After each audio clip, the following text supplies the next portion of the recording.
Hi everyone, welcome to UPSC वाला। और वापस स्वागत है आपका स्पेक्ट्रम की समरी। मॉडर्न इंडिया पढ़ रहे हैं हम लोग। तो मॉडर्न इंडिया के इस डिस्कशन में वापस हम लोग शुरू करते हैं। चैप्टर 7 की बात करेंगे which is totally about revolt of 1857। 1857 की जो क्रांति है उसके बारे में जो है हम यहाँ पे डिस्कशन करने जा रहे हैं। राइट है ना कि हाँ जो है हमने देखा था मंगल पांडे, ये मूवी काफ़ी पॉपुलर है। राइट, शायद आपने देखी भी होगी कि हाँ ऐसा क्या हुआ कि इतना गुस्सा आया जो है ओवरऑल। इसके पहले हमने देखा कि बहुत सारी छोटी छोटी रिवोल्ट हुई हैं। राइट है ना, हमने सिविल रिबेलियंस की बात करी, ट्राइबल रिबेलियंस की बात करी। राइट है ना, ये सारे छोटे मोटे रिबेलियंस वगैरह जो हुए हैं उसके बाद 1857 की क्रांति एक बड़ी क्रांति के रूप में जो है हमें देखने को मिलती है। राइट है ना, तो आइए बात करेंगे इसकी। So this is revolt of 1857। Right, अब इसके पहले थोड़ा बैकग्राउंड वगैरह समझते हैं कि हाँ क्या हो रहा है इस रिवोल्ट में। तो ओवरऑल जो है 1857 तक आते आते हमें समझ में आता है कि इनकी जो एक्सपेंशनिस्ट पॉलिसीज़ हैं, इनकी इकोनॉमिक पॉलिसीज़ हो गई, इनकी जो है एडमिनिस्ट्रेटिव पॉलिसीज़ हो गई, इसने हर किसी को दुखी कर रखा है। एवरीबडी, चाहे वो राजे महाराजे हों, चाहे वो जमींदार हो, चाहे पीजेंट्स हो, चाहे आपके पंडित हो, मौलवी हो, चाहे आपके जो है चाहे वीवर्स हो, हैंडीक्राफ्ट जो है जो बनाते हैं, आर्टिजन्स हो, ये सारे ही लोग क्या है, परेशान हैं। सारे ही लोग दुखी हैं इनकी पॉलिसी से, क्योंकि सब पे इफेक्ट पड़ा है। इनफैक्ट 1857 तक आते आते अगर आप ये मैप देखें तो रेड पार्ट वो है जो ब्रिटिशर्स ऑलमोस्ट डायरेक्टली एनेक्स कर चुके हैं, डायरेक्ट एनेक्स कर चुके हैं, उनके कंट्रोल में डायरेक्टली रूल कर रहे हैं। और जो येलो वाला पार्ट है, येलो वाला पार्ट में कोई राजा महाराजा है, रूलर है, जो कि उनका अलाई बन चुका है। राइट, जिसके साथ कोई ना कोई अलायंस है एंड टेक्निकली वो भी अंग्रेजों के कंट्रोल में ही है। तो रेड वाले ही बनेंगे आपके क्या, ब्रिटिश प्रोविंसेस। और ये जो अलाई हैं यही स्टेट्स कहलाएंगे इंडियन स्टेट्स। तो सबसे पहले थोड़ा सा फिर से एक बार बैकग्राउंड समराइज करते हैं कि हाँ भाई क्यों जो है ये सारे इश्यूज हुए, क्यों ये सारे जो मूवमेंट हमने देखे हैं। राइट, तरीके के मूवमेंट हमने देखे हैं कि हाँ भाई किसानों का मूवमेंट है, ट्राइबल्स का मूवमेंट है, सिविल रिबेलियन है, पॉलिटिकल जो है वायलेंस हमको देखने को मिल रहा है। राइट, ये सारे रिवोल्ट्स के पीछे का थोड़ा सा कारण वगैरह हम समझने की कोशिश करते हैं, मेजर कॉजेज। राइट, तो कॉजेज की अगर हम बात करें तो इसको बांटा जा सकता है वेरियस हेड्स में। सबसे पहले टेकअप करते हैं कॉजेज। अगर इसमें समझे हम कि हाँ एक जो मेजर कॉज है, भाई प्राइवेट कंपनी है तो सबसे ज्यादा इंटरेस्टेड है वो किस चीज में, पैसों में। तो इकोनॉमिक कॉजेज डेफिनेटली हमारे सबसे इंपॉर्टेंट कॉज है, जिसमें इनकी जो पॉलिसीज है with respect to agriculture, with respect to impact जो पड़ रहा है किसानों पे। अब चाहे इसका आप कह लीजिए कि जो रेवेन्यू सेटलमेंट,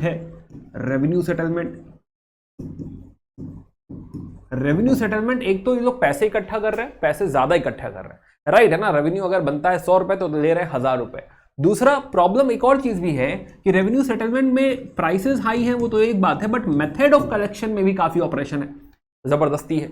और इस जबरदस्ती में खाली पीजेंट नहीं, कई बार जमींदार और तालुकदार, जो जमींदार हैं और अवध एरिया में कहा जाए तो तालुकदार जो हैं, जमींदार / तालुकदार, ये लोग भी काफी सारे स्टेट्स अपने खो बैठेंगे। तो क्या ये भी दुखी हैं? यस। प्लस जमींदार तालुकदार इसलिए भी दुखी हैं कि पहले ये पावर सेंटर हुआ करते थे गांव वगैरह में, लेकिन अब वो पावर भी जा चुका है। इनके पहले कुछ एडमिनिस्ट्रेटिव पावर हुआ करती थी। राइट, जुडिशरी, सिविल जस्टिस आप कह लीजिए कि गांव के लेवल पे, वेरी लोकल लेवल, ये लोग देखा करते थे। बट क्या अब वो पावर रही है? ना, अब वो पावर भी नहीं रही है। राइट है ना, तो revenue settlement and all. Plus इस रेंट की वजह से एंट्री हो चुकी है मनी लेंडर्स की, साहूकारों की, लाला की। तो अभी जो मनी लेंडर्स है ये पैसे कम लेते हैं, वापस ज्यादा लेते हैं, और उसके बाद भी वो रेंट खत्म नहीं होता, कभी कभी जमीनें हड़प लेते हैं यहाँ पे। राइट, तो किसान दुखी है।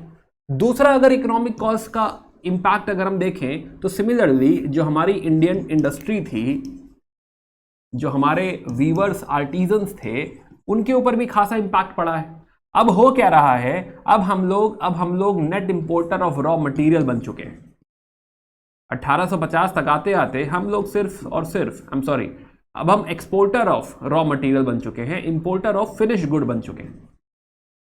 फिनिश गुड्स बाहर से हम एक जमाने में हम लोग जो है लीडर हुआ करते थे, इंडस्ट्रियल हब हुआ करते थे।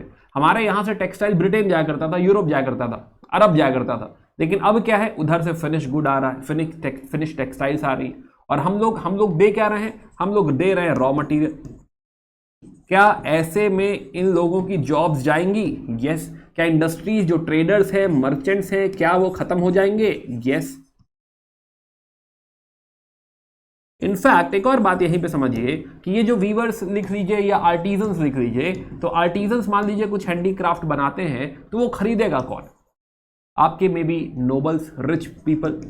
बट जो रिच पीपल है, नोबल है, इस नए राज्य में वो भी चला गया, तो वो पैटर्नेज भी खत्म हो चुका है। राइट, राजे महाराजे खत्म हो चुके हैं जो ये महंगे महंगे सामान खरीदा करते थे। तो क्या अब क्या यहां पे सरवाइव कर पाना पॉसिबल है? नहीं, वो भी पॉसिबल नहीं है। तो इकोनॉमी साइड में भी हर एंगल से अगर हम समझे तो हाँ, क्या ये जो है हमारी इकोनॉमी में भारी पड़ रहा है? डेफिनेटली भारी पड़ रहा है। दूसरा समझते हैं पॉलिटिकल कॉजेज। पॉलिटिकल कॉजेज में हमने जाना कि भाई उनकी जो पॉलिसीज हैं, कभी वो वॉर कर रहे हैं तो एनेक्स कर ले रहे हैं, पूरा स्टेट एनेक्स कर ले रहे हैं। राइट, ऐसी पॉलिसीज लेकर आ रहे हैं। डिप्लोमेसी की बात करें तो डिप्लोमेसी ऐसी डिप्लोमेसी जो है डिप्लोमेटिक पॉलिसीज लेकर आ रहे हैं। फॉर एग्जांपल सब्सिडरी अलायंस, कि जो राज्य है वो उनका अलाई भी है और टेक्निकली कमजोर हो चुका है। राइट, उन्हीं के रहमो करम पे आ जाएगा। प्लस कुछ अतरंगी पॉलिसीज भी हैं जैसे डॉक्ट्राइन ऑफ लैप्स, और जिसकी वजह से जो हमारे राजे महाराजे, right, this is impacting what? This is impacting our kings, our rulers. जैसे झांसी की रानी, उनसे राज्य छीन लिया गया under doctrine of lapse, Jhansi जा चुका है। तो क्या मणिकर्णिका, झांसी की रानी लक्ष्मीबाई, क्या इसका बदला लेंगी? क्या वो झगड़ा हमें देखने को मिलेगा? Of course. तो ये भी एक बड़ा मुद्दा है, पॉलिटिकल कॉजेस। राइट, इनफैक्ट सबसे बड़ी बात कि हाँ, जो मुगल्स कभी किसी जमाने में भारत के बादशाह हुआ करते थे, राइट, अब ये मुगल साइडलाइन हो चुके हैं। जो लास्ट प्रिंस है फखरुद्दीन, उनको बोला गया है कि हाँ, अब आप बहुत सारी चीजें गिव अप कर देंगे। इनफैक्ट बोला जाएगा कि अब आपके बाद कोई टाइटल नहीं रहेगा। बहादुर शाह आखिरी राजा हैं और बहादुर शाह के बाद कोई मुगल राजा, मुगल टाइटल नहीं रहेगा। तो टेक्निकली जो है आप समझिए कि पूरा पावर स्ट्रक्चर चेंज हो गया है। राजे महाराजों के पास कोई रियल पावर रह नहीं गई है। तो क्या वो भी दुखी हैं? हाँ भाई, वो भी दुखी। राइट, और ये सब क्या बिल्डअप हो रहा है? ये 1857 की क्रांति का बैकग्राउंड बिल्डअप हो रहा है। राइट, और समझते हैं थोड़ा सा।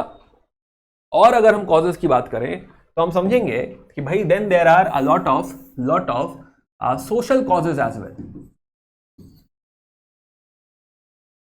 कि हाँ भाई, क्रिश्चियन मिशनरीज आ रहे हैं तो ये प्रोसेलेटाइज कर रहे हैं, कन्वर्ट कर रहे हैं क्रिश्चियन मिशनरीज। प्लस बहुत सारी रिफॉर्मिंग पॉलिसीज की भी अगर हम बात करें, ऐसी पॉलिसीज आ रही हैं फॉर एग्जांपल, जो कि आप कह सकते हैं कि हाँ, अच्छी पॉलिसी भी है बट कहीं ना कहीं इंटरफेयर कर रही है सोसाइटी में। जैसे कि आपने सती प्रोहिबिट कर दिया, जैसे कि जो है आपने कहा कि भाई एक रिलीजियस डिसेबिलिटी एक्ट आया, रिलीजियस डिसेबिलिटी एक्ट, और इसके तहत ये होता है कि अगर मैं कन्वर्ट भी हो जाऊं, राइट, अगर कोई पर्सन कन्वर्ट हो जाएगा तो नॉर्मली कन्वर्ट होने के बाद, धर्म छोड़ने के बाद, जो पैतृक संपत्ति है, जो इनहेरिटेंस है, वो आपका नहीं रह जाता। But as per this act, even after conversion, अगर आपने धर्म छोड़ भी दिया, इवन देन जो है आपकी जो इनहेरिटेंस है वो इंटैक्ट रहेगी, वो कहीं नहीं जाने वाली। राइट, तो कहने का मतलब कि भाई धर्म के ऊपर भी जो है इंपैक्ट पड़ रहा है। प्लस उनकी एजुकेशन पॉलिसीज, एडुकेशन, हालांकि 57 के पहले ऐसा बहुत एजुकेशन नहीं हुआ है, बट स्टिल जो एजुकेशन का जो पॉलिसी है वो भी एंजेलिकल है, अपना कल्चर हमारे ऊपर इंपोज कर रहे हैं। और जो हमारा ओरिजिनल जो है ट्रेडिशनल कल्चर था, जो ओरिजिनल जो है स्कूल्स, मकतब वगैरह हुआ करते थे, पाठशाला हुआ करती थी, अब उसको कोई पैटर्नेज नहीं मिल रहा, दे लॉस पैटर्नेज। तो क्या एजुकेशन पे इंपैक्ट पड़ रहा है? Yes, right. तो जो धर्मगुरु होंगे, पंडित होंगे, मौलवी होंगे, क्या इस चीज से दुखी होंगे? ऑफ कोर्स, राइट, है ना, है, परेशानियां हैं यहाँ पे। प्लस जो है स्पेशली जो है उनकी बाकी गतिविधियां देखें तो क्या उनकी पॉलिसीज में क्या कोई कास्ट रूल एग्जिस्ट करता है? नहीं, कोई कास्ट रूल भी एग्जिस्ट नहीं करता। तो this is more like interfering into the society, है ना, कि हाँ भाई इंटरफेयर कर रहे हैं, खुद बता रहे हैं कि हाँ भाई आपकी सोसाइटी में ऐसा होना चाहिए, ऐसा होना चाहिए। दीज आर फोर्स्ड थिंग जो सोसाइटी एक्सेप्ट नहीं कर रही। भाई कुछ चीजें अच्छी भी होंगी बट फिर भी सोसाइटी उन्हें एक्सेप्ट नहीं कर सकती, because it is something which is being forced. कुछ ऐसा है जिसे जबरदस्ती लाया जा रहा है बाय एलियंस, बाय समबडी जो हमारा अपना नहीं है, कोई बाहर का है, ऐसा कोई लेकर आ रहा है। क्या हम उसे एक्सेप्ट करेंगे? नहीं, उसे भी एक्सेप्ट कर पाना हमारे लिए मुश्किल होगा, राइट। प्लस प्लस सबसे बड़ा मुद्दा अगर हम समझें तो सबसे बड़ा मुद्दा है डिस्कंटेंट ऑफ सेपॉयज। सेपॉयज दुखी हैं, सेपॉयज दुखी हैं क्योंकि ना ही वेजेस ढंग से हैं और ना ही प्रमोशन मिल रहा है, राइट। रेशियलिज्म, रेशियल बिहेवियर भी है, प्लस प्लस यहां भी वही इश्यू कि यहां रिलीजन पे इंपैक्ट पड़ रहा है। अब लेकर आ गए जनरल सर्विस एनलिस्टमेंट एक्ट, जिसके तहत आपको बाहर भी सेवा करने जा सकते हैं, समुद्र क्रॉस कर लोगे और ऐसा माना जाता है धर्म के हिसाब से कि हाँ भाई कास्ट खत्म हो जाएगी अगर आपने समुद्र क्रॉस कर लिया। प्लस प्लस इस रेजिमेंट में क्या कास्ट रूल फॉलो हो रहे हैं? नहीं फॉलो हो रहे हैं। क्या कोई रिलीजियस रूल फॉलो हो रहे हैं? नहीं। इनफैक्ट यूनिफॉर्म वगैरह फोर्स करी जा रही है कि अब आप टर्बन नहीं पहन सकते, दाढ़ी नहीं लगा सकते, ये सब चीजें नहीं कर सकते। तो इस तरह के बहुत सारे इश्यूज हैं और इसमें स्पेशली लास्ट में जो है, जो हम देखेंगे स्पार्क ट्रिगर पॉइंट, राइट, वो भी कहां से देखने को मिलेगा? सेपॉयज में ही देखने को मिलेगा। यही ट्रिगर पॉइंट भी है। सेपॉयज अगर हम समझें कि हाँ इनकी जो क्रांतियां हैं वही हमारे लिए ट्रिगर पॉइंट की तरह भी काम करेगा। तो overall there is a lot of discontent, right. बहुत सारा दर्द है, बहुत सारा दुख है अगेंस्ट ईस्ट इंडिया कंपनी, उनके रूल के खिलाफ, और यहां पे बिल्कुल कोशिश होगी कि हाँ इनको उखाड़ फेंकें, इनको यहां हमारे अपने एरिया से निकाल फेंका जाए, right. That is the whole intention over here. तो पॉलिटिकल कॉजेज वगैरह हमने डिस्कस किए, राइट, है ना, ये सारे कॉजेज हमने समझे। बात करते हैं आगे, जो है समझते हैं कि स्पार्क, जो हम स्पार्क की बात कर रहे हैं कि हाँ स्पार्क क्या है, कहानी शुरू कहां से होती है। तो कहानी शुरू होती है कि भाई सिपाहीज जो ऑलरेडी आपके दुखी हैं, जो इंडियन सिपाही जो ऑलरेडी दुखी हैं, ऐसे सिपाही जो ब्रिटिश फोर्सेस का हिस्सा है पर इंडियन है, राइट, है ना, अंग्रेजों ने उनको भर्ती करा है अपनी सेना में, ट्रेन किया है ना। अब वो दुखी हैं because of all the reasons जो हमने पीछे बात करी, बट उसके साथ साथ 1857 के पास पहुंचते पहुंचते सुनने में आ रहा है कि अब जो है वो धर्म को खत्म करने की कोशिश कर रहे हैं, भारतीयों के धर्म के खिलाफ काम कर रहे हैं। फॉर एग्जाम्पल आटे में जो है बोन डस्ट मिला रहे हैं, हड्डी का चूरा मिला रहे हैं। अब देखो उसमें र्यूमर कितना है, क्या है, समथिंग वो होता है ना, जब आदमी दुखी होता है तो उसे छोटी छोटी चीजें भी बुरी लगती, राइट, है ना। थोड़ा र्यूमर भी आप सुन लेते हो, व्हाट्सएप की न्यूज सुन लेते हो, मान लेते हो कि हाँ ठीक है सही है, राइट, है ना। तो काफी चीजें र्यूमर भी होंगी, बट स्टिल ऐसा माना जा रहा है कि हाँ भाई आटे में जो है आपके हड्डी का चूरा मिलाया जा रहा है, राइट। प्लस एनफील्ड राइफल आ चुके। अब एनफील्ड राइफल में जो कारतूस है, कारतूस का जो ग्रीस पेपर है, उसके ऊपर एक ग्रीस का पेपर लगता है। अब वो कारतूस लोड करने से पहले उसको मुंह से छीलना पड़ता है, ऐसे हटाना पड़ता है वो पेपर। अब वो पता चल रहा है कि जो ग्रीस है, जो फैट उसमें इस्तेमाल हो रहा है, वो या तो बीफ है या फिर जो है ना, या फिर जो है वो पिग से आ रहा है। अब ये मुद्दा क्या हुआ कि ये दोनों ही धर्मों के लिए जो है बुरा है, चाहे वो हिंदू धर्म हो चाहे वो मुस्लिम धर्म हो, राइट, दोनों ही धर्मों के खिलाफ है। नाउ यहाँ पे they will fight against it, उसके खिलाफ आवाज उठाएंगे। और यहाँ पे हमको पहली बार जो है सबसे पहले हमें मंगल पांडे दिखाई देंगे, राइट। मंगल पांडे रिवोल्ट करेंगे, एंड आफ्टर मंगल पांडे, है ना, Mangal Pandey is like the first spark, and after Mangal Pandey हमें सबसे पहली बार 10 मई 1857 में एक बड़ी क्रांति मेरठ में नजर आती है, राइट, मेरठ में, राइट, है ना। 10 मई से पिछले हफ्ते चालू हो गई है, जहां पर रेजिमेंट ने कुछ 90 सोल्जर्स हैं मना कर दिया है कि हाँ ये कार्ट्रिज हम नहीं छुएंगे, और उनके खिलाफ फिर एक्शन हुआ और कुछ 85 लोगों को जेल में बंद कर दिया गया, है ना। उनके खिलाफ एक्शन हुआ और उन्हें बंद कर दिया गया, एंड फाइनली बाकी की रेजिमेंट इकट्ठा हुई, रिवोल्ट किया, जो जेल में बंद हैं उनको निकाला, और यहां पे पूरा मेरठ जो है ना, ये फोटो मेरठ की है, इस मेरठ को जो है, मेरठ की जो छावनी है, मेरठ की पूरी छावनी अपने कंट्रोल में ले ली। अब यहां पे जंग शुरू हो चुकी है, राइट, 10 मई 1857 जंग की शुरुआत हो चुकी है। नाउ प्रोसेस को टाइमलाइन पे देखते हैं। तो 1857 की बात करें तो 10 मई को ये मेरठ में कहानी शुरू हुई, मेरठ। अब मेरठ की जो रेजिमेंट है, तो मेरठ के पास एक और मैप में यूज करूंगा, तो मेरठ के पास पड़ता है दिल्ली, मेरठ, है ना, कुछ 70 किलोमीटर की कुछ दूरी है, और यहां से ये रेजिमेंट पहुंचेगी दिल्ली। अब दिल्ली पे बैठे हैं इस समय मुगल बहादुर शाह,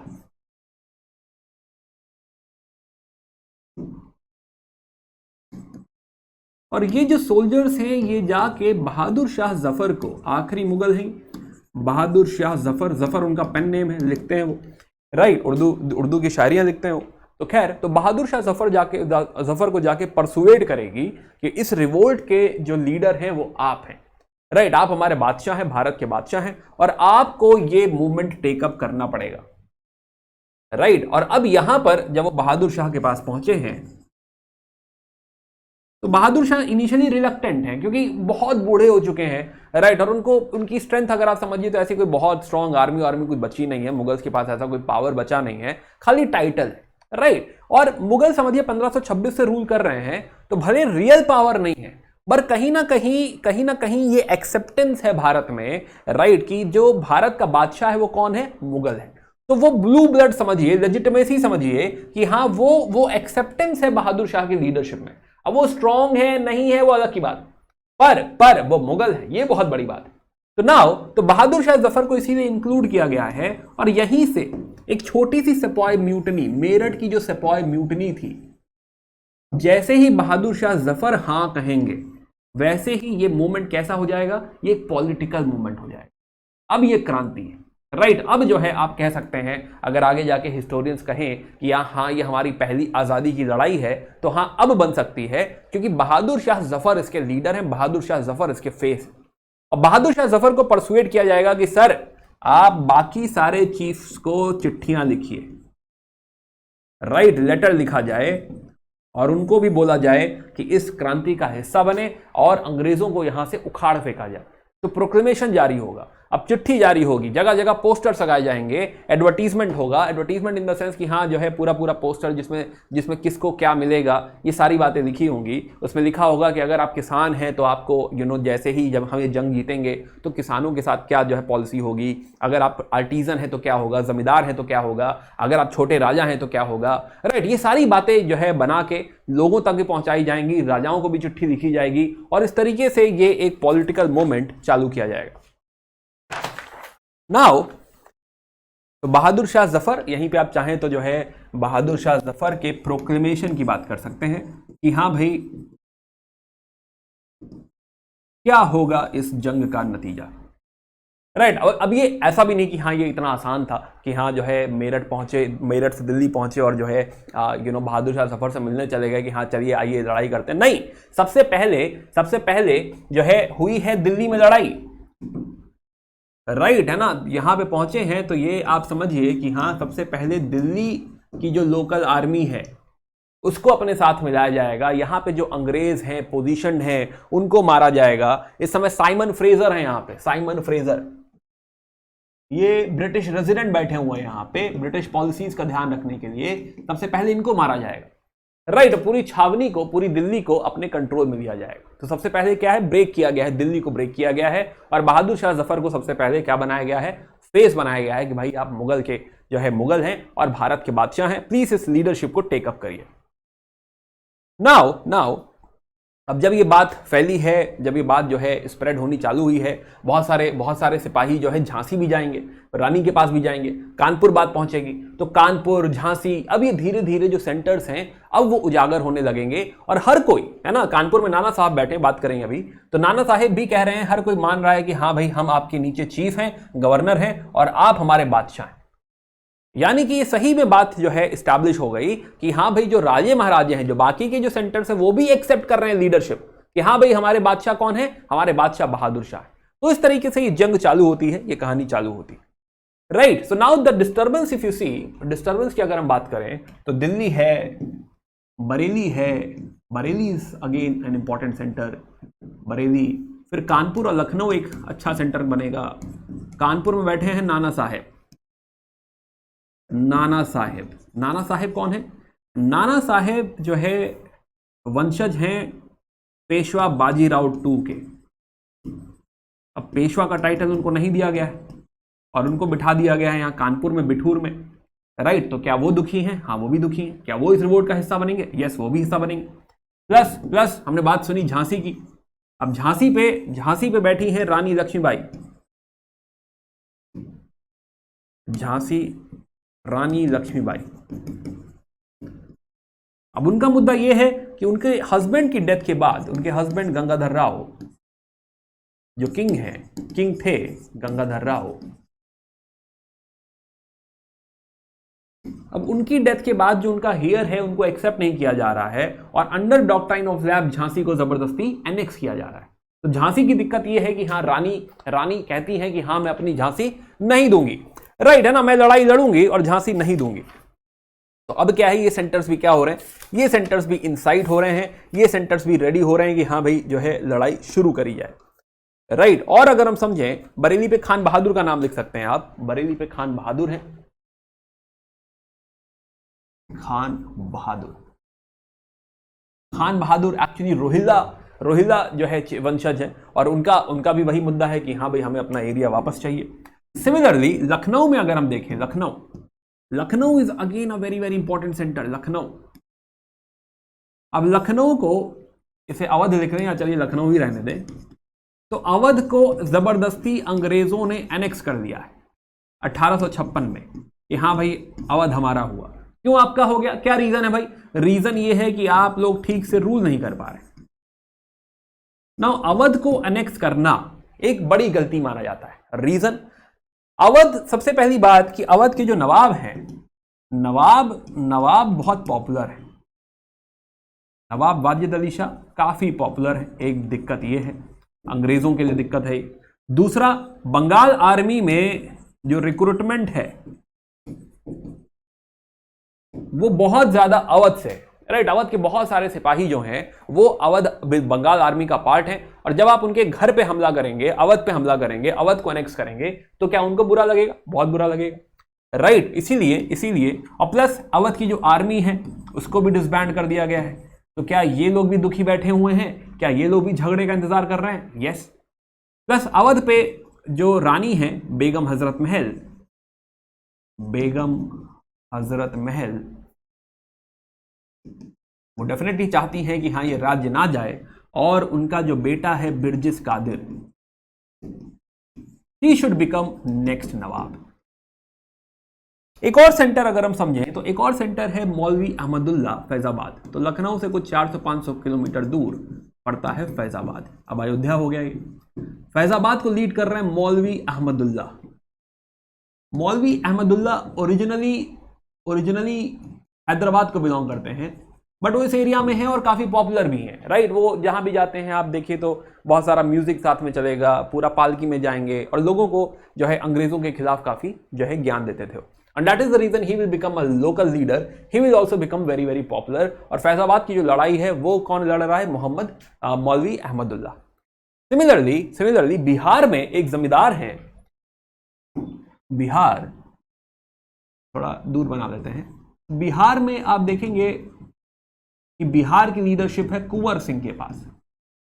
ही इज अ जमींदार जिन्होंने जो है अपनी जमीन काफी लूज कर दी, अपनी जमींदारी लूज कर ली है, काफी नुकसान हुआ है उनका बिकॉज अंग्रेजों का जो रेवेन्यू सेटलमेंट है वो उन पे काफी भारी पड़ा। तो these are the main leaders, जो मेन सेंटर्स अगर हम समझे जो कि इस रिवोल्ट का हिस्सा बनेंगे, जो मेन बड़े बड़े लीडर्स इस जो है रिवोल्ट में पार्टिसिपेट कर रहे हैं वो ये बहादुर शाह हैं, झांसी की रानी लक्ष्मीबाई हैं, नाना साहेब हैं। नाना साहेब के एक जो है एसोसिएट हैं Tantia Tope. He is also very important part of this war, Tantia Tope.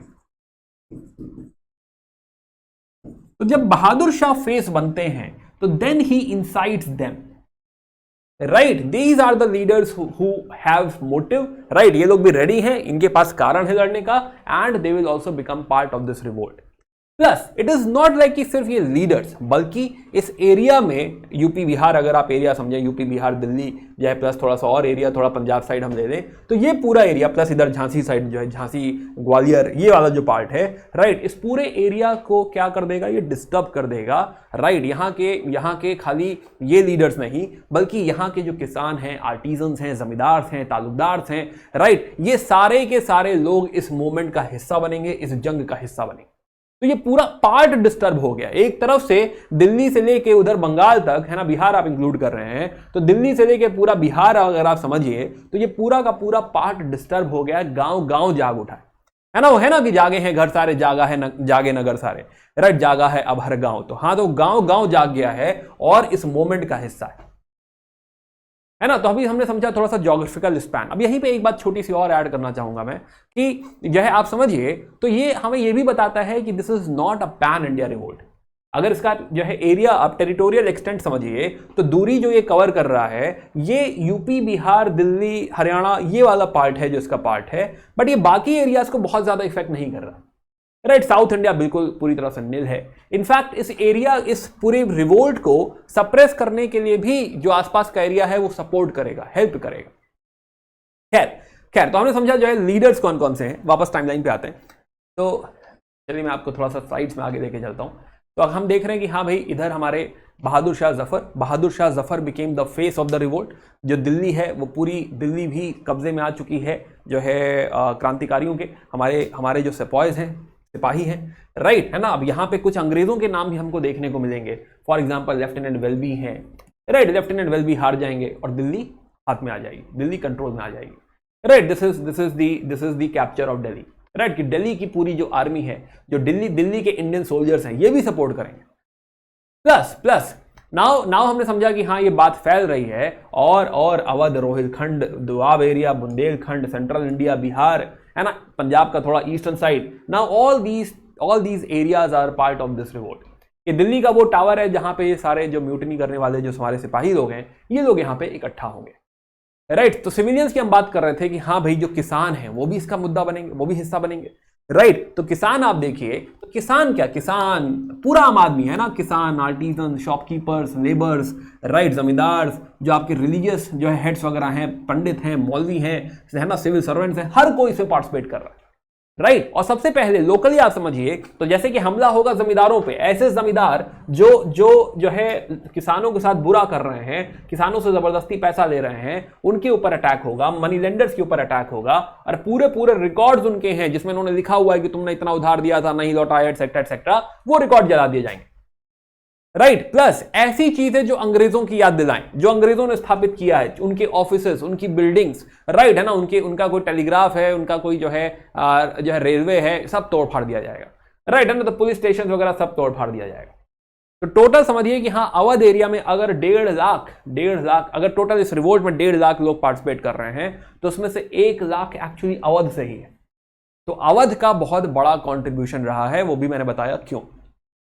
Okay, तो खैर दीज आर दी सेंटर्स। हम लोग बात भी कर रहे थे कि हाँ ये जो रिवोल्ट है, पटना तक, पटना, आरा, ये पार्ट अफेक्टेड एरिया है, राइट। इनफैक्ट इसी में हम समझें तो इस अफेक्टेड एरिया को सप्रेस करने के लिए भी जो फोर्स आएगा वो या तो नेपाल से आएगा, गोरखास रेजिमेंट का इस्तेमाल किया जाएगा, सिखों का इस्तेमाल किया जाएगा, जो सिख सोल्जर्स हैं, प्लस अब लॉट ऑफ जो है जो राजे महाराजे हैं नियर बाय, हैदराबाद हो गया या ग्वालियर के राजा हो गए, सिंधिया हो गए,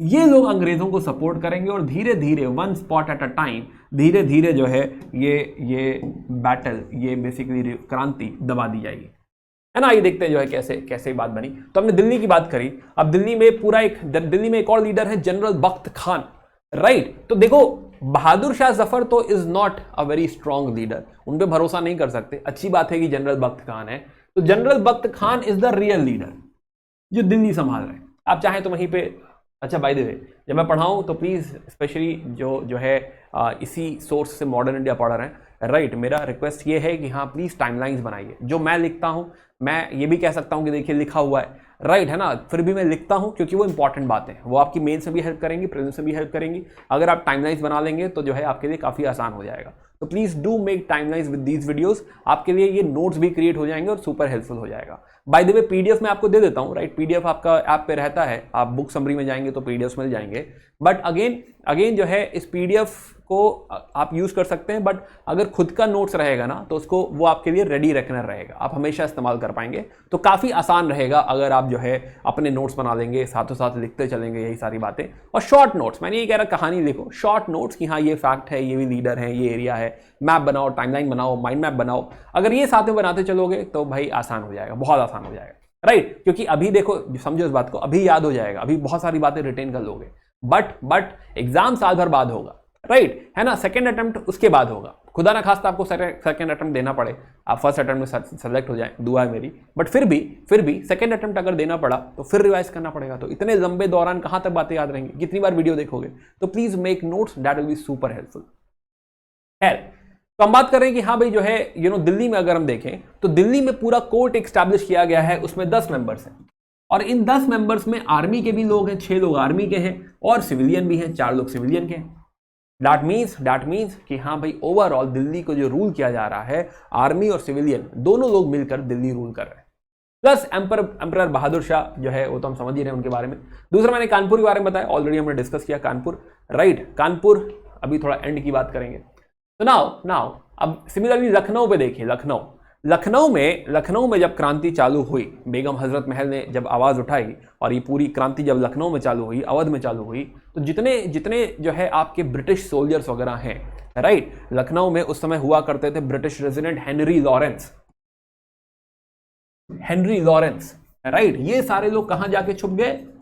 ये सारे लोग छुप गए जाके लखनऊ में एक जगह है रेजिडेंसी, जो लोग गए हैं लखनऊ जानते हैं जो है रेजिडेंसी, तो ये सारे लोग जाके रेजिडेंसी में छुप गए। तो फिर उनके ऊपर अटैक हुआ, सीज किया गया, सबको मारा गया। तो ये पिक्चर दिखाती है, अब ये अंग्रेज पेंट करते हैं, राइट, अंग्रेज पेंट करते हैं तो दिखाते हैं कि इंडियंस जो हैं वो कितने बारबेरियन हैं, कितने खराब दिख रहे हैं, और जो आपके जो यूरोपियंस वगैरह हैं वो कितने मासूम हैं, बेचारे फंस गए। तो हमेशा उल्टा दिखाते हैं, वो सारी इमेजेस में आपको उल्टा दिखेगा, राइट। तो खैर, तो दिस इज की अटैक जो है, अटैक ऑफ द म्यूटिनियर्स, कि हाँ जिन्होंने म्यूटनी करी है, जो है रिवोल्ट करी है, वो लोग किस तरह से अंग्रेजों के ऊपर अटैक कर रहे हैं।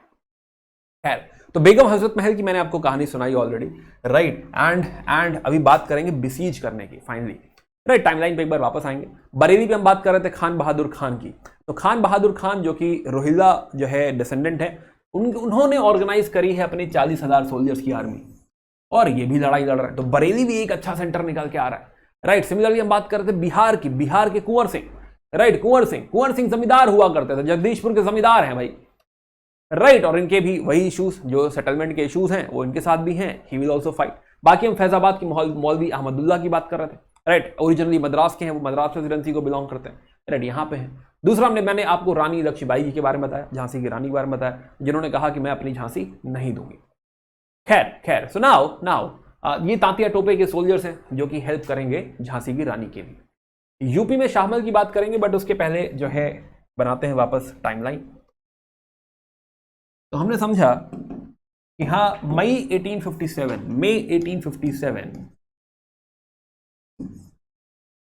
कहानी मेरठ में चालू हुई और मेरठ से पहुंच गई दिल्ली, और बाकी सेंटर्स भी हिल गए, राइट। बाकी centres with in a month अगर हम समझे तो 4 जून तक आते आते, जून 4, एक महीने के अंदर लखनऊ रिवोल्ट पे है, राइट। लखनऊ रिवोल्ट कर चुका है, और लखनऊ में हमने बात करी थी हेनरी लॉरेंस की। हेनरी लॉरेंस यहां पे रेजिडेंट हुआ करते थे, जिनको मार दिया गया, राइट। सिमिलरली जून 27 तक जाते जाते, जून 27 जो कानपुर है, राइट, जून ही लिख लीजिए, जून 27 यानी जून का ही महीना। तो कानपुर जो है, कानपुर भी रिवोल्ट कर चुका है under Nana Saheb,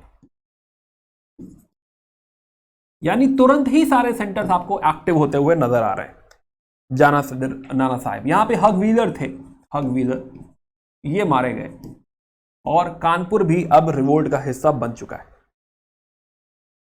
okay, now यहीं पे जून जुलाई में ही एक और नाम आता है शाहमल का। Let me introduce Shahmal as well. Shahmal का एग्जाम्पल इसलिए है क्योंकि ये कोई, शाहमल जो है कोई राजे महाराजे नहीं है, ये आम आदमी है। ये आम आदमी की लीडरशिप का एग्जाम्पल है, राइट। ये हमको बताते हैं कि हाँ इट इज नॉट ओनली कि हाँ राजे महाराजे ही इसके लीडर बनेंगे, एक आम आदमी भी चाहे तो इस क्रांति का लीडर बन सकता है, और बना है। तो शाहमल बिलोंग करते बागपत को, राइट। बागपत के रहने वाले हैं, यूपी में है ये भी। एंड ये क्या करेंगे, ये लोगों को इंसाइट करना शुरू करेंगे, जोड़ना शुरू करेंगे, और टोटल 84 गांव, 84 villages he was able to align, कि हाँ 84 गांव में जाके लोगों को समझा रहे हैं, बता रहे हैं कि हाँ भाई जो है आपको क्यों इसका हिस्सा बनना चाहिए, और जोड़ रहे हैं। And plus with these people, अब 84 गांव जो है, 84 गांव में अगर हर गांव में लेट से मान लीजिए 100 लोग भी हैं तो ये 8-10 हजार लोगों की फोर्स हो गई, राइट, है ना। 100 लोग जो है 8,000 मान लो, 5,000 मान लो, whatever the number is, and they will start attacking all the government buildings nearby, है ना, कोई रोड है, ब्रिज है, तोड़ना ताड़ना चालू करेंगे, राइट। क्यों? क्योंकि वो चाहते हैं कि जब ये मेटल रोड टूट जाएंगी तब अंग्रेज जब वापस इस पर अटैक करने आएंगे तो नहीं अटैक कर पाएंगे। अगर हम कम्युनिकेशन मेरठ और दिल्ली का, या फिर जो है मेरठ का कम्युनिकेशन जो है, दिल्ली का कम्युनिकेशन अगर हम तोड़ दें उनकी आने वाली फोर्सेस के साथ, तो हम अच्छा खासा जो है उनको रोक सकते हैं। तो ये प्लान है और इस प्लान में ये पूरी जनता जो है जुड़ी हुई है।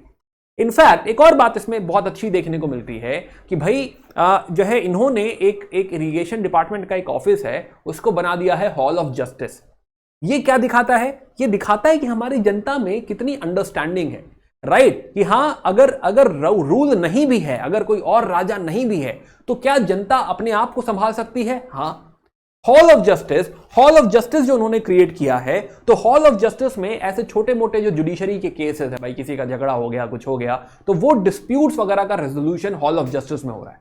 तो अपना एक जुडिशरी सेटअप कर दिया है, राइट। इसका मतलब कि जनता में पोटेंशियल है, जनता में अंडरस्टैंडिंग है कि अगर उन्हें एक पैरेलल गवर्नमेंट बनाने की जरूरत पड़े और अगर कोई लीडर नहीं भी है तो वी हैव लीडर्स, राइट। हमारी जनता में ऐसे लीडर्स हमेशा जरूरत पड़ने पे उभर कर आएंगे जो उस समस्या को, उस सिचुएशन को संभाल सकते हैं और इनफैक्ट पूरा एडमिनिस्ट्रेशन बना सकते हैं, राइट, स्ट्रैटेजी बना सकते हैं। He is not a governor general, he is not a military general. ऐसा नहीं कि कोई आर्मी का एक्सपीरियंस है समथिंग एंड ही कैन जो है लीड द बैटल और समथिंग, बट जरूरत पड़ने पे, राइट, है ना, जब जरूरत पड़ती है तब एक आम आदमी भी एक अच्छा लीडर बन के निकल सकता है। तो शाहमल इज अमेजिंग एग्जाम्पल कि हाँ, एक आम लीडरशिप भी, नॉर्मल लीडरशिप भी किस तरह से अंग्रेजों पे भारी पड़ सकती है, ये हमें पता चलता है शाहमल को देख के। तो खैर तो वही हम समझें, अगर वापस अपनी टाइमलाइन पे थोड़ा सा आते हैं, या तो शाहमल, तो जो है यहां पे हम समझेंगे कि हाँ, अब क्या होगा कि अब सप्रेशन चालू होगा। जैसे जैसे भाई ये चीज़ें हाथ से उखड़ रही हैं, अंग्रेज भी चालू हो जाएंगे। सबसे पहले कहेंगे कि भाई मार्शल लॉ है, मार्शल लॉ प्लस बहुत सारे लॉ,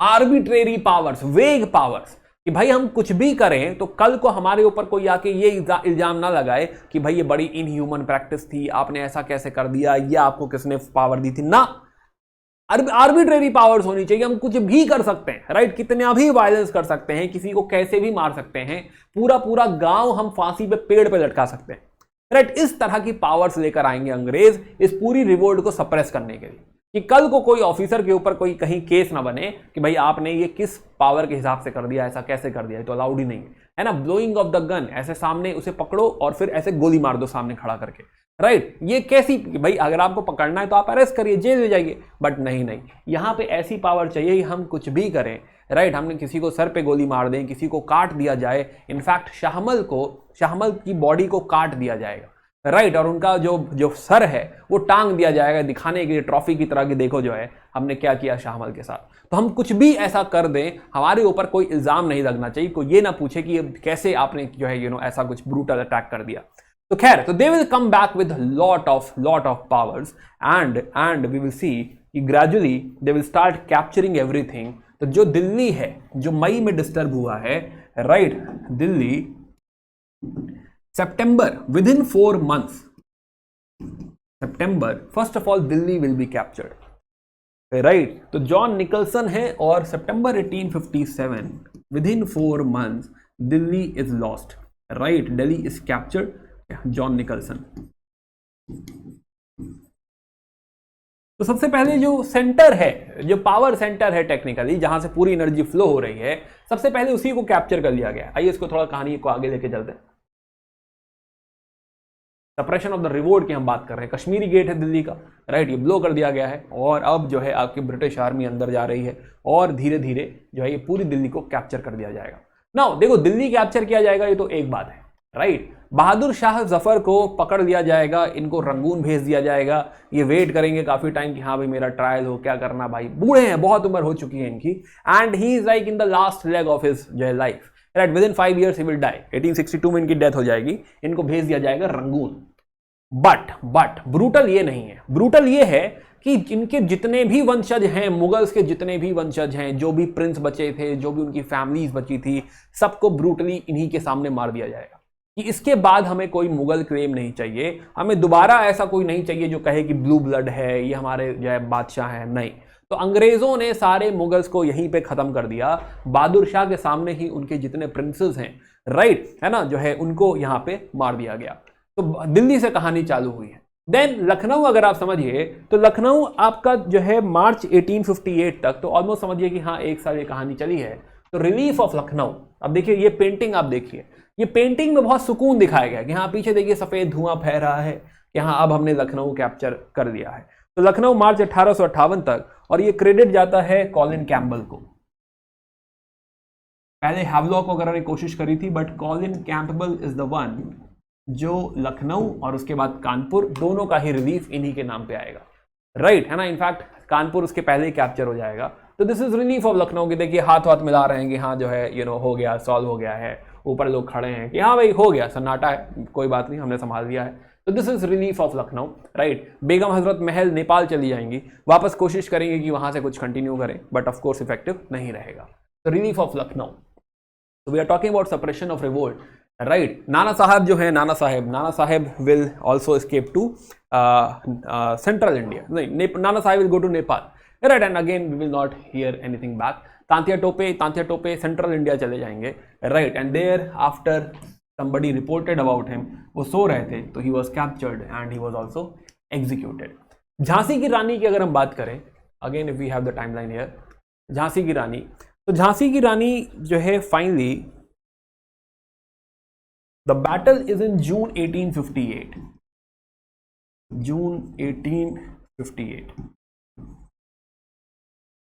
तो पहले तो झांसी कैप्चर हो जाएगा, बट 1858 में लोग ग्वालियर कैप्चर कर लेंगे, राइट, और इस बैटल में झांसी की रानी मारी जाएंगी, right, and then she will become a revered figure, right. आपने सुनी होगी कविता, खूब लड़ी मर्दानी वो तो झांसी वाली रानी।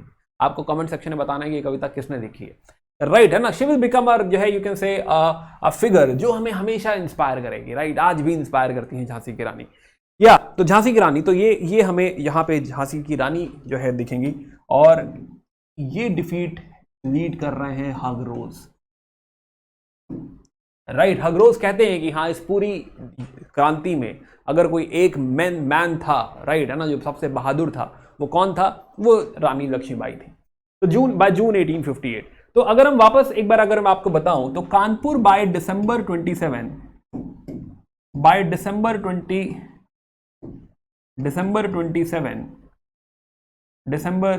1857 Kanpur is gone, right, and by March 1858 Lucknow is also lost, 1858। और दोनों में आप कॉलिन कैम्पबेल का नाम लिख सकते हैं।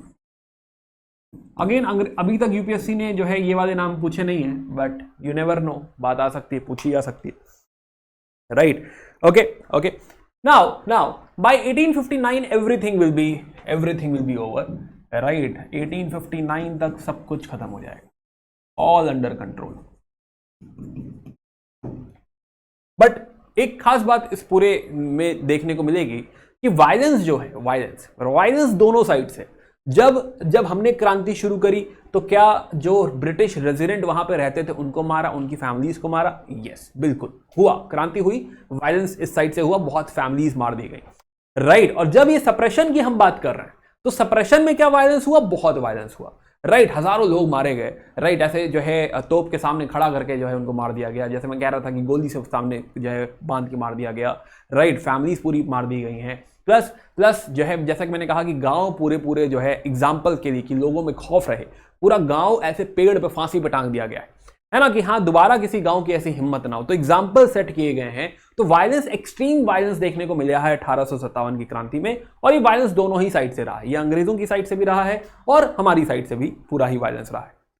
ओके, खैर एक बार सप्रेशन की बात कंप्लीट कर लेते हैं, फिर आगे की बात करते हैं। Okay, suppression. तो सप्रेशन जो है बाय 1859 हम बात कर रहे थे, हमने झांसी की रानी की बात कर ली। By 1859 it will all be over, right. जो है आपका बनारस वगैरह सारा रिबेलियन, ऐसा नहीं, अब निटी ग्रिटी में नहीं जाते, बॉल टू बॉल कमेंट्री में नहीं जाते, बट यस तो सारा ही rebellion by 1859 will be over. अब एक सवाल उठता है कि भाई ये रिवोल्ट फेल क्यों हो गया, राइट, है ना। ऐसी क्या बातें हैं, ऐसी क्या गलतियां हमसे हुई कि ये जो हमने इतनी क्रांति करी, इतनी बड़ी क्रांति इस लेवल पे करी, वो क्यों फेल हो गई, right, failure of the revolt. तो अगेन जो है कोई रॉकेट साइंस नहीं है, ये बात आप भी बता सकते हैं कि reason for the failure why, क्यों फेल हुए हम, राइट। अब ये साथ में मेरे आप भी ब्रेनस्टॉर्म कर सकते हैं, कमेंट सेक्शन में लिखना शुरू कर सकते हैं कि हाँ भाई क्या क्या रीजन है। देखो कोई भी फेलियर या किसी भी विक्ट्री में सबसे पहली बात जो कही जाती है कि हाँ वो होती है लीडरशिप, राइट। क्रेडिट देना है तो हमेशा क्रेडिट देना है या डिस्क्रेडिट देना है, दोनों ही केसेस में सबसे पहले अपने आंसर में लीडरशिप की बात करो। क्योंकि अगर कोई लीडर होगा, अगर कोई लीडर बाजीराव की तरह है, बाबर की तरह है, तो अगर कुछ नहीं भी है तो वो जीत जाएंगे, बना देंगे, राइट। और अगर कोई लीडर खराब है तो उसे पूरा राज्य सजा के भी दे दोगे तो नहीं संभाल पाएगा। मोहम्मद बिन तुगलक, राइट, बड़ा इतना बड़ा राज्य है, नहीं संभाल पा रहे हो, है ना। तो वही बात है ना। औरंगजेब हो गए, वो लेटर मुगल्स हो गए। तो लीडरशिप जब खराब है तो आप कितना भी अच्छा जो है करके दे दीजिए, बात सॉल्व नहीं होगी। ना यहाँ पे we can not criticise the leadership. Again UPSC perspective से एक और बात मैं बताऊं कि हाँ we have good leaders no doubt, पर लीडरशिप में अगर आप क्रिटिसाइज कर सकते हैं तो बहादुर शाह को कर सकते हैं कि हाँ वो फेस ही रहे, खाली कुछ काम नहीं किया, तो he is a weak link, definitely he can be criticised. Second level discussion जो हम लीडरशिप में कर सकते हैं कि we have good leaders. For example जो है, फॉर एग्जाम्पल झांसी की रानी हो गई या रानी लक्ष्मीबाई लिख लीजिए, राइट, है ना। आप नाना साहेब की बात कर सकते हैं, तात्या टोपे की बात कर सकते हैं। बट क्या वॉर एक्सपीरियंस है? स्पेशली नाना साहब को तो वॉर एक्सपीरियंस नहीं है, तात्या टोपे और झांसी की रानी वॉर एक्सपीरियंस उनको है, उनको माइनर अंडरस्टैंडिंग है वॉर की, ऐसी कोई बहुत बड़ी वॉर्स उन लोगों ने नहीं देखी हुई है, राइट। बट दूसरी साइड से अगर हम देखें तो there are generals coming in like Colin Campbell, Nicholson, जिनको बहुत अंडरस्टैंडिंग है, जिन्होंने बहुत लड़ाइयां, बड़ी बड़ी लड़ाइयां लड़ी हुई हैं, कॉलिन कैम्पबेल, जॉन निकलसन। तो इसीलिए जो है कंपैरेटिवली इनका वॉर एक्सपीरियंस ज्यादा था। This is definitely one of the reason. Second अगर हम बात करें तो बात कर सकते हैं रिसोर्सेज की। रिसोर्सेज, अब रिसोर्सेज में सबसे पहले आप बात कर सकते हैं वेपन्स की। भाई लिमिटेड वेपन है, हमने भाई वेपन्स लूटे, आर्टिलरी लूटी गई, बट कितनी लूटी गई, राइट, कितना वेपन है, कितनी देर तक सस्टेन कर पाओगे, राइट। तो लिमिटेड रिसोर्सेज हैं, लिमिटेड वेपन्स हैं, या फिर ट्रेडिशनल वेपन्स हैं, तलवारें हैं, भाले हैं, तीर हैं। क्या इससे लड़ाई जीती जा पाएगी? नहीं, इससे लड़ाई नहीं जीती जा पाएगी। प्लस बाकी रिसोर्सेज की बात करें, for example food, etcetera etcetera. अब क्या है कि भाई ये लिमिटेड एरिया की लड़ाई है, राइट, तो रिसोर्सेज भी लिमिटेड ही है। बट वेयर एज अंग्रेजों की बात करें तो अंग्रेजों को बहुत तरफ से सपोर्ट मिल रहा है, राइट। तो रिसोर्सेज अगर हम समझें तो अंग्रेजों के पास बहुत सारे हैं, बहुत जो है अनलिमिटेड है। They are also being supported by, Britishers are also being supported by other rulers, right. जैसे सिंधिया, ग्वालियर के सिंधिया उनको सपोर्ट कर रहे हैं, है ना, जो है बाकी राज्य महाराजे जो है उनको सपोर्ट कर रहे हैं। तो this is again one of the very very important issue. Plus और समझिए, कम्युनिकेशन में डाल सकते हैं, अलग भी लिख सकते हैं, इस रिसोर्सेज में डाल सकते हैं, अलग भी लिख सकते हैं, कम्युनिकेशन। भाई उन लोगों के पास टेलीग्राफ वगैरह है, देवर एबल टू टेल कि भाई मैं इधर से आ रहा हूं, तुम इधर से आओ, मिलकर अटैक कर सकते हैं। हमारे पास क्या कोई ऐसा कम्युनिकेशन सिस्टम है? नहीं, कम्युनिकेशन सिस्टम हमारे पास ऐसा नहीं है। प्लस एक और बात हम लिख सकते हैं is you can say mutual differences की बात कर सकते हैं कि हम कह तो रहे हैं बहुत सारे सेंटर्स क्रिएट हो रहे हैं, राइट, या फिर आप इसी बात को कह सकते हैं कॉमन आइडिया या कॉमन फिलॉसफी। अब हो क्या रहा है कि भाई ये जो सेंटर्स हैं ये आपस में बात क्यों नहीं कर रहे हैं, ये आपस में कोऑर्डिनेट क्यों नहीं कर रहे हैं, ये एक साथ क्यों नहीं लड़ाई लड़ रहे हैं, राइट, एक दूसरे की सपोर्ट क्यों नहीं कर रहे, एक दूसरे का हेल्प क्यों नहीं कर रहे? क्यों? क्योंकि वही कोऑर्डिनेशन, वही कम्युनिकेशन, वही म्यूचुअल डिफरेंसेस उन लोगों को थोड़ा दूर रखे हुए हैं और ये लोग मिल के नहीं लड़ पा रहे। अब यहां पे क्या है, कॉमन फिलॉसफी अगर हम समझें तो अभी कोई नेशनलिज्म की भावना तो है नहीं, राइट, है ना, ऐसी कोई देश की भावना नहीं है। नेशनलिज्म की अगर हम भावना समझें यहाँ पे कि क्या हम देश की लड़ाई लड़ रहे हैं, क्या हम भारत के लिए लड़ रहे हैं, नहीं, अभी ये बहुत ही सूक्ष्म है। अभी क्या नेशनलिज्म, देश की बात हो रही है? नहीं, यहाँ पे जो मुद्दा है वो लोकल ग्रीवांसेस है कि हाँ भाई मेरी झांसी चली गई है, या मेरा राज्य चला गया है, मेरी पेशवाशिप चली गई है, मेरी जमींदारी चली गई है। तो हर किसी का मुद्दा जो है वो बहुत लिमिटेड है, लोकल है, और इसीलिए क्योंकि विजन बहुत दूर का नहीं है, and that is the reason कि भाई वो अचीवमेंट भी उतनी दूर का नहीं होगा, राइट। तो ये भी एक बहुत बड़ा कारण है फेलियर के पीछे। तो इसी में आप यूनिटी वगैरह की आप बात कर सकते हैं, कोई यूनिफाइड आइडियोलॉजी वगैरह नहीं है। तो I think these 4-5 are important reasons.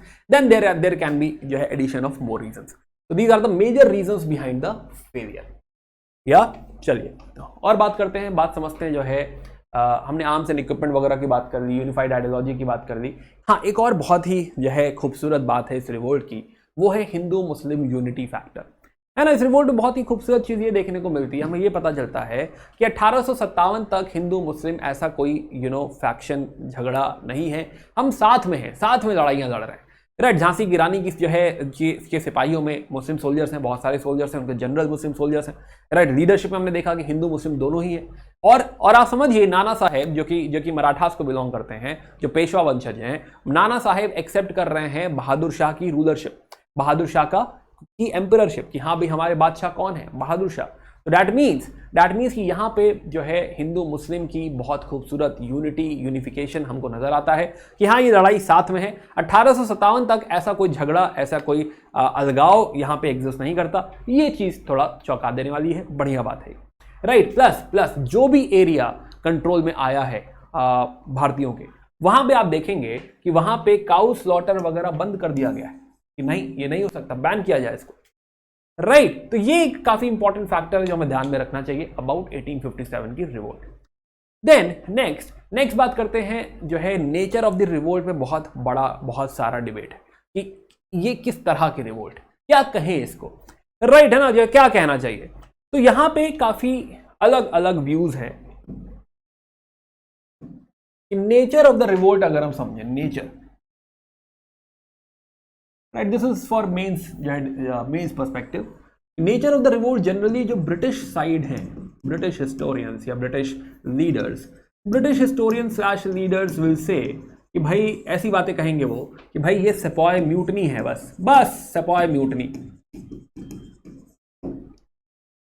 Right, कि भाई ये सेपॉय म्यूटनी है, हमारे सिपाही थे, दुखी थे और उन्होंने रिवोल्ट कर दी और फिर बाकी लोगों ने उनको ज्वाइन कर लिया। यही सिंपल सी बात है, इससे ज्यादा क्या कहें, राइट। तो मेनली बात उठती है, जो सबसे बड़े अंग्रेज जो अपना पक्ष रखते हैं ये बताने के लिए कि हमारी कोई गलती नहीं है, वो कहते हैं कि सेपॉय म्यूटनी है।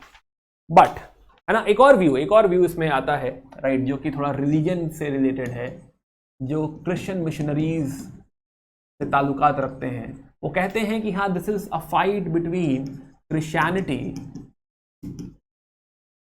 या फिर सिविलाइजेशन अगेंस्ट बारबारिज्म, कि हाँ भाई जो हम लोग हैं बारबारिक लोग हैं, जंगली लोग हैं हम, और क्योंकि वो लोग हमें सिविलाइज करने की कोशिश कर रहे थे तो हम उसके खिलाफ रेजिस्ट कर रहे हैं, हम रिवोल्ट कर रहे हैं, ये मुद्दा बता रहे हैं वो लोग, राइट। अब एक और बात जो है उठती है, जो हम कहना चाहेंगे, हम क्या सुनना चाहेंगे कि भाई दिस इज फर्स्ट रिवोल्ट और this should be called as first war of independence, कि भले छोटी स्केल पे, माना भाई पूरे पैन इंडिया नहीं है, माना, लेकिन फिर भी बड़ा स्केल, बड़ा एरिया है, पूरा आपका गैंजेटिक प्लेन है, यूपी बिहार उसमें जुड़ा हुआ है। तो क्या हम कह सकते हैं कि क्या ये हमारी पहली आज़ादी की लड़ाई है? तो हम बहुत सारे हिस्टोरियंस जैसे कि वी डी सावरकर का मत है, वो कहते हैं कि हाँ this is first war of independence. तो एक स्कूल ऑफ थॉट ये भी कहता है कि हाँ भाई हमारी आज़ादी की लड़ाई, राइट। भले आप कोई कह दे कि हाँ अभी नेशनलिज्म की भावना नहीं आई है, बट फिर भी यूनिटी है, फिर भी क्योंकि कॉमन मुद्दा है, कॉमन एनिमी है, तो लड़ाई है, तो सेंस बनता है। तो क्या फर्स्ट वॉर ऑफ इंडिपेंडेंस कहा जा सकता है? हाँ, फर्स्ट वॉर ऑफ इंडिपेंडेंस भी कहा जा सकता है। थर्ड व्यू जो आता है, थर्ड व्यू जो मजुमदार जी कहते हैं कि भाई ना ही तो ये फर्स्ट है, ना ही जो है ना ही ये कोई नेशनल वॉर है, और ना ही ये कोई इंडिपेंडेंस की लड़ाई है। तो देखो ये भी थोड़ा काफी ऑब्जेक्टिवली देखने का तरीका है कि भाई पहला नहीं है। पहला क्यों नहीं है? पहला इसलिए नहीं है क्योंकि इसके पहले हमने बहुत सारी 50 क्रांति की बात करी है, और भी ऐसी छोटी मोटी लड़ाइयाँ, नॉट ऐसी, है ना, और भी छोटी बड़ी लड़ाइयाँ हुई हैं। दूसरी बात, नेशनल वॉर, नेशन का कॉन्सेप्ट नहीं है क्योंकि हर कोई अपनी छोटी लड़ाई लड़ रहा है, हर कोई अपने मुद्दे की वजह से लड़ रहा है। प्लस इंडिपेंडेंस, अभी आज़ादी की बात ही नहीं है, हर कोई अंग्रेजों को अपने एरिया से निकालना चाहता है, अंग्रेजों के रूल से जो है मुक्ति चाहता है। तो इसीलिए आज़ादी का कॉन्सेप्ट, इंडिपेंडेंस का कॉन्सेप्ट नहीं, इंडिपेंडेंस की बात अभी नहीं है। तो एक व्यू ये भी है, इसमें एक बड़े हिस्टोरियन का नाम आता है जो है Majumdar. Again for general studies you don't need name of the historians and all, but फिर भी ये तीन एस्पेक्ट, तीन व्यूज जो है एग्जिस्ट करते हैं। बट फिर भी जो है मैं आपसे चाहूंगा कि आप एक बार इसको रीड करिएगा। फॉर एग्जांपल दत्ता जी कहते हैं कि military outbreak use by disconnected princess and landlords, कि हाँ भाई मिलिट्री आउटब्रेक था, बाकी लोगों ने यूज किया। वी डी सावरकर जी की हमने बात करी कि ये कहते हैं कि this is planned war of national independence, he called it the first war of Indian independence, right. यहीं से हम सेल्फ रूल हम इंस्पायर कर रहे हैं। एंड मोस्ट इंपॉर्टेंटली हमारे आगे का जो फ्रीडम स्ट्रगल है वो तो भाई इसी से इंस्पायर होगा ना, कि हमने कोशिश करी थी, राइट, इतनी बड़ी कोशिश करी थी, तो व्हाई नॉट। तो हाँ, हमारे लिए सोर्स ऑफ इंस्पिरेशन है, सोर्स ऑफ प्राइड है ना, तो बिल्कुल बनती है बात। तो हमारी क्रांति की लड़ाई के लिए, हमारी फ्रीडम हमारी इंडिपेंडेंस की लड़ाई के लिए क्या इस वॉर को देख के हम इंस्पायर हो सकते हैं? क्यों नहीं, अगर हो सकते हैं तो बिल्कुल है भाई, और ये फर्स्ट वॉर ऑफ इंडिपेंडेंस कहा जा सकता है, राइट। अब एस एन सेन जी लिखते हैं कि started as a religious fight but ended as a war of independence, कि हाँ भाई अंत में ये वॉर ऑफ इंडिपेंडेंस ही बन गई। तो there are multiple views for, again R C Majumdar ji की हम बात कर रहे थे कि फर्स्ट भी नहीं है, नेशनल भी नहीं है, वॉर ऑफ इंडिपेंडेंस भी नहीं है, राइट। देन मार्क्सिस्ट व्यू अगर आप पकड़िए तो मार्क्सिस्ट व्यू क्या कहेगा कि भाई ये फ्यूडल ऑपरेशन जो था, जमींदार या जो फ्यूडल ऑपरेशन जो करते थे, फॉरेन ऑपरेशन था, उसके खिलाफ बेसिकली क्या है, ये पीजेंट की लड़ाई, किसानों की मेनली लड़ाई, तो इनको इसमें किसान नजर आएंगे, राइट। नेहरू जी भी कहते हैं कि हाँ this is feudal uprising but it has some nationalistic elements, कि हाँ इसमें कुछ नेशनलिस्टिक एलिमेंट्स भी हैं। एम एन रॉय कहते हैं लास्ट डिच स्टैंड ऑफ फ्यूडिज्म, कि फ्यूडिज्म के आखिरी स्टैंड है अगेंस्ट कैपिटलिज्म, फ्यूडिज्म लड़ाई लड़ रहा है, राइट। आरपी दत्त भी कहते हैं कि हाँ this is revolt of peasantry against foreign domination. तो again everybody depending upon their philosophy, कि हाँ वो लेफ्ट विंग को बिलोंग करते हैं, जो है या फिर ओवरऑल नेशनलिस्ट थॉट को बिलोंग करते हैं, accordingly everybody has given there view on revolt of 1847। या ओके, तो हमने ये डिस्कशन किया।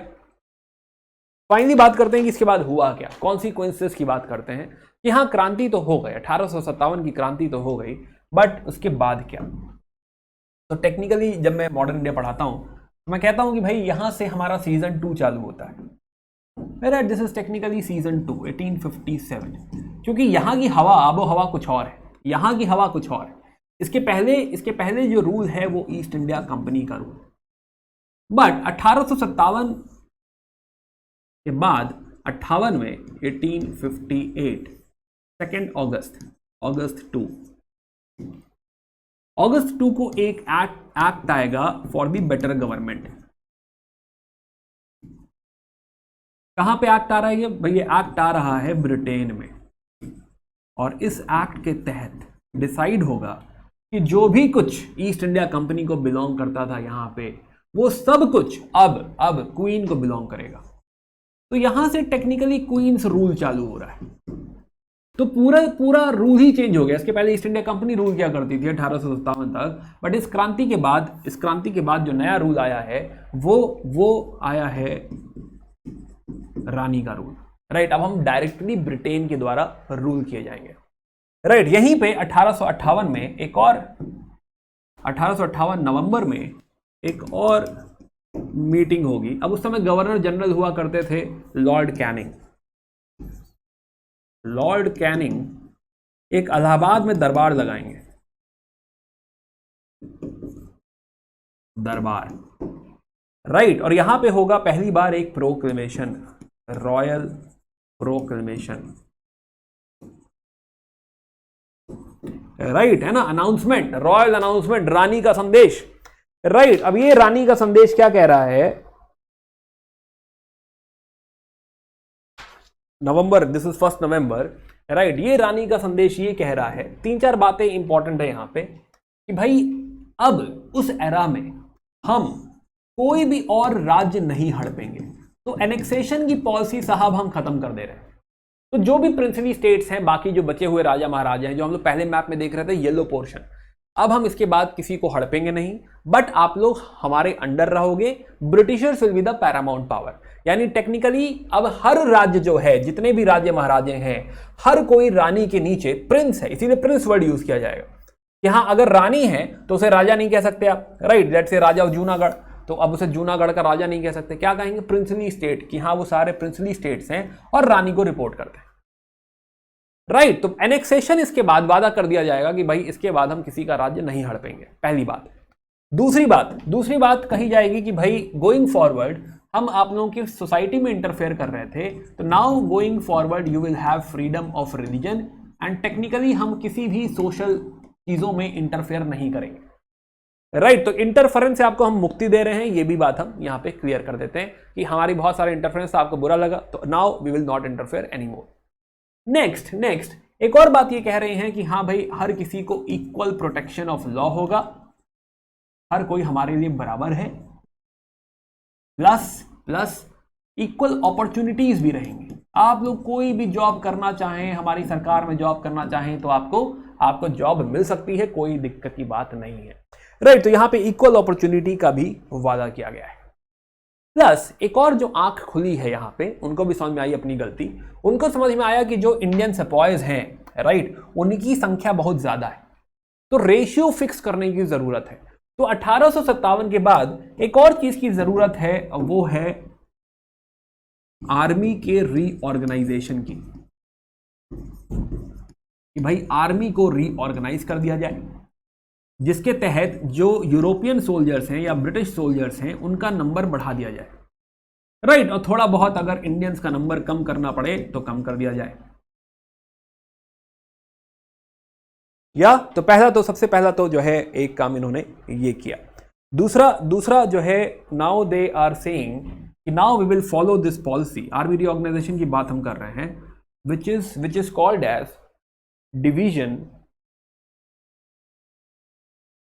Division and counterpoise. Counterpoise means balance करने की हम कोशिश करेंगे, तो डिवीजन एंड काउंटर पॉइस। इस पॉलिसी के तहत we will have different regiments, caste के बेसिस पे, राइट, कम्युनिटी के बेसिस पे, या रिलीजन लिख लो, राइट, कम्युनिटी लिख लो, ठीक है, जैसे सिखों की अलग एक रेजिमेंट होगी।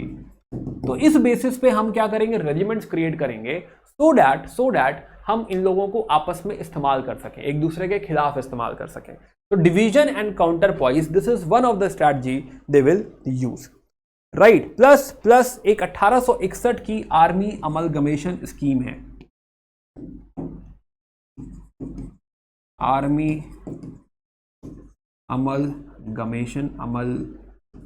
Amalgamation scheme, this is 1861। और इसके तहत होगा कि जो आपके जो आपके कंपनी के ट्रूप्स थे, ईस्ट इंडिया कंपनी के जो ट्रूप्स थे, ईस्ट इंडिया कंपनी के जो सोल्जर्स थे, वो भी कहाँ चले जाएंगे, वो भी क्वीन के पास चले जाएंगे, राइट। ईस्ट इंडिया कंपनी के ट्रूप्स विल बिकम नाउ सरकारी ट्रूप्स, क्वीन के ट्रूप्स। क्या ये जो ईस्ट इंडिया कंपनी की जो सेना है, जो ईस्ट इंडिया कंपनी के अपने एम्प्लॉय हैं, उनको बुरा लगेगा, they will also revolt, this is called as white mutiny, कि हाँ हम नहीं ज्वाइन करेंगे, आपने हमारी सैलरी भी कम कर दिया, हमें क्वीन की आर्मी नहीं ज्वाइन करनी।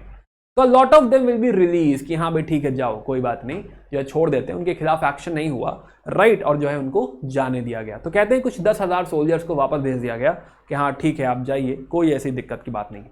यहीं पे एक और बात समझिए कि इंडियन आर्टिलरी यूनिट वगैरह यहाँ पे बंद कर दी गई, कि कोई ऐसी आर्टिलरी यूनिट नहीं होगी जो इंडियंस के पास रहे। दूसरी बात जो है यहाँ से आगे भी पहले भी था कि हायर पोस्ट क्या जो इंडियंस को दी जाएगी, नहीं, वो रेशियल बिहेवियर कंटिन्यू रहेगा, भाई भरोसा नहीं कर सकते इंडियन सोल्जर पर यहाँ से, and that is the reason वो लोग यहाँ इसके आगे इंडियन सोल्जर्स को इंडियन पोस्ट, हायर पोस्ट नहीं देंगे, राइट, ऑफिसर पोस्ट नहीं देंगे, राइट। तो यहाँ पे ओवरऑल प्लस एक और बात यहाँ से देखने को मिलेगी कि इस आर्मी में वो लोग कहेंगे कि जो आपकी कुछ आपकी मिलिट्री रेसेस होती हैं, कुछ ऐसी रेसेस होती हैं जो बहुत ही अच्छे सोल्जर्स होते हैं, जैसे कि गोरखा, जैसे कि सिख, जैसे कि अफगान, इनकी खूब भर्ती करी जाएगी आर्मी में। तो ये थोड़ा सा आर्मी में आर्मी की वजह से वो मानते हैं कि हाँ इतना बड़ा झगड़ा हुआ, राइट, तो आर्मी को पूरा रीऑर्गेनाइज किया जाएगा 1858 के बाद, ये एक बड़ा एलिमेंट है यहाँ पे। प्लस सोशल रिफॉर्म इन्होंने कहा कि हाँ अब हम नहीं करेंगे, तो इसको कहा जाता है कि भाई इसके आगे दिस इज कंजर्वेटिव ये कीवर्ड है कंजर्वेटिव ब्रांड ऑफ लिबरलिज्म।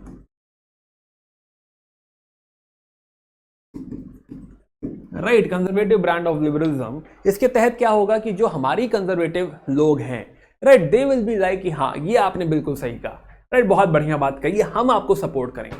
तो in fact this will lead to more autocratic behaviour. Right, तो जो लूटपाट है, बेसिकली लूटपाट मत बोलो, अपना हमारा जो ड्रेन है, जो हमारा पैसा जा रहा है वो कंटिन्यू ही रहेगा। पहले खाली ईस्ट इंडिया कंपनी हमको हमारा पैसा लेके जा रही थी, अब पूरा पूरा ब्रिटेन पैसा लेके जा रहा है। राइट, प्लस इसके बाद समझिए कि हाँ इसी के तहत दे will also come with divide and rule policy. Divide and rule policy जो कि हमें सबसे ज्यादा देखने मिलेगी हिंदुओं और मुस्लिम्स को दूर करने में। राइट, जो कम्युनलिज्म की भावना है वो 1857 के बाद, इमीडिएटली नहीं, धीरे धीरे हम समझेंगे कि हाँ बिल्डअप होगी। राइट, क्यों बिल्डअप हो रही है? क्योंकि अंग्रेज जो है किसी एक का पक्ष लेंगे और दूसरे का पक्ष नहीं लेंगे, दूसरे को छोड़ देंगे, तो दूसरा एलियन होने लगेगा, उसे बुरा लगने लगेगा, फिर दूसरे के पक्ष में आ जाएंगे तो पहले को बुरा लगने लगेगा। तो this is how they do divide and rule, जो हम ड्यूरिंग द कोर्स आगे देखेंगे।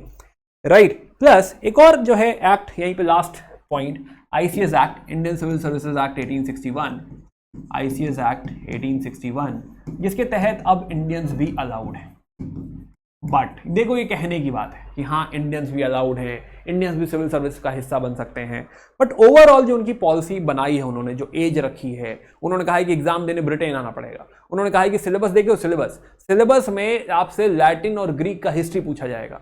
राइट है ना, लैटिन लैंग्वेज यूज करी जा रही है, तो जो ओवरऑल एग्जाम भी बनाया गया है वो आपके लिए क्वालिफाई करना आसान नहीं है।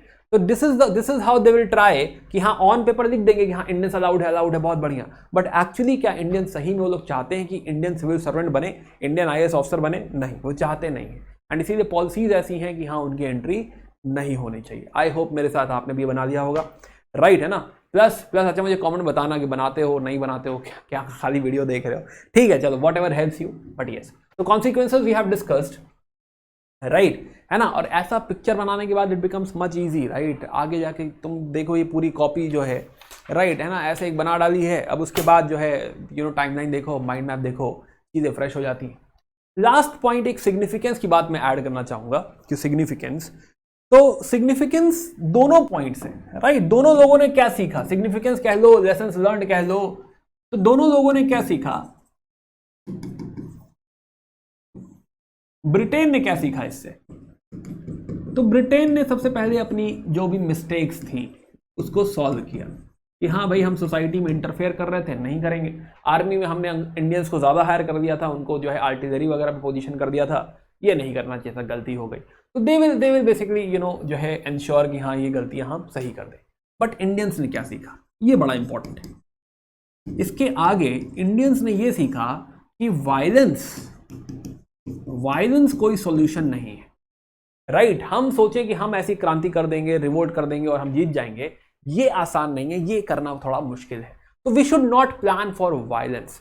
राइट है ना, this is something which is the main learning of जो है ऑफ दिस रिवोल्ट ऑफ 1857 कि हाँ हमें वायलेंस सही तरीका नहीं लग रहा है, we should figure out some other methods जिसके थ्रू हम जो है इस जंग को वापस जीतेंगे। राइट है ना, तो violence is not at all the medium. Plus they also understood कि देखो मासेस पावरफुल तो हैं। अब ये वाला रियलाइजेशन थोड़ा सा लेट होगा, बट यस या सो करेंटली हमने चैप्टर 7 फिनिश कर लिया है। राइट, हमने 7 चैप्टर फिनिश कर दिए हैं। यहाँ से आगे कहानी 1857 की आगे कहानी जो है हम शुरू करेंगे in the next video. Right, please let me know if this is helping you, and बाकी मिलते हैं in the next video. Bye bye, take care, thanks, take care.